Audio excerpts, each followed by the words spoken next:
அத்தனை குழந்தைங்க. ஸோ இந்த பொண்ணு அந்த அன்னைக்கு இந்த பொண்ணோட டைம் வந்து 6 to 6:30 ஸ்லாட். இந்த பொண்ணு கூட நடந்து வர்ற பொண்ணு 5:30 to 6 ஸ்லாட்டில் கம்ப்யூட்டர் முடிச்சுட்டு ஃபஸ்ட்டு கிளம்பி போயிட்டாங்க. இந்த பொண்ணு குரூப்பாக போகிற பொண்ணு அன்னைக்குன்னு பார்த்து லேட்டாக போயிருக்கு.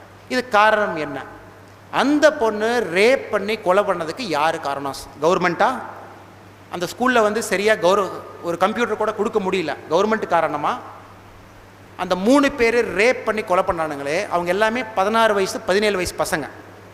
அவங்க அப்பா அம்மா சரியாக அவங்கள வந்து பெற்று வளர்க்கலை, அவங்க காரணமாக? நம்ம சொசைட்டி காரணம். நம்ம சொசைட்டியில் வந்து ஒரு பெண் மக்களுக்கு வந்து நம்ம பார்க்குற பார்வை சரியில்லை, நம்ம பேசுகிற பேச்சு சரியில்லை.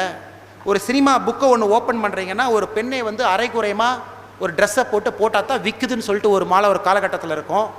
ஒரு ஆக்ட்ரஸ் 50 லட்சம் 60 லட்சத்துக்கு ஒரு ஆக்ட்ரஸ் கொண்டு வந்து அந்த பொண்ணை வந்து நீங்கள் செக்ஸியாக ஒரு டான்ஸ் போட வச்சிங்கன்னா தான் மக்கள் தியேட்டருக்கு வருவாங்கன்னு சொல்லிட்டு இன்னும் கூட டைரக்டர் படம் எடுத்துகிட்டு இருக்காங்க.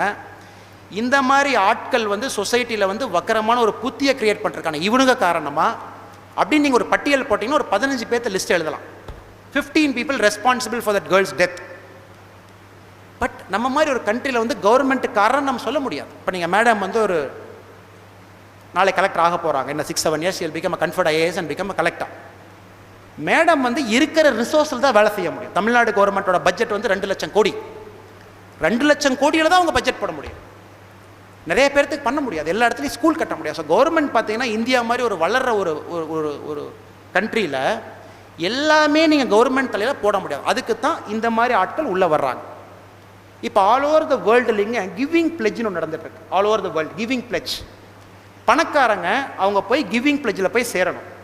எங்கிட்ட இவ்வளோ சொத்து இருக்குதுங்க, இவ்வளோ சொத்தை நான் உங்களுக்கு கொடுத்துட்றேன், நீங்கள் நல்லது பண்ணுங்க. இதை ஆரம்பித்தவர் யார் அப்படின்னா பில் கேட்ஸ்.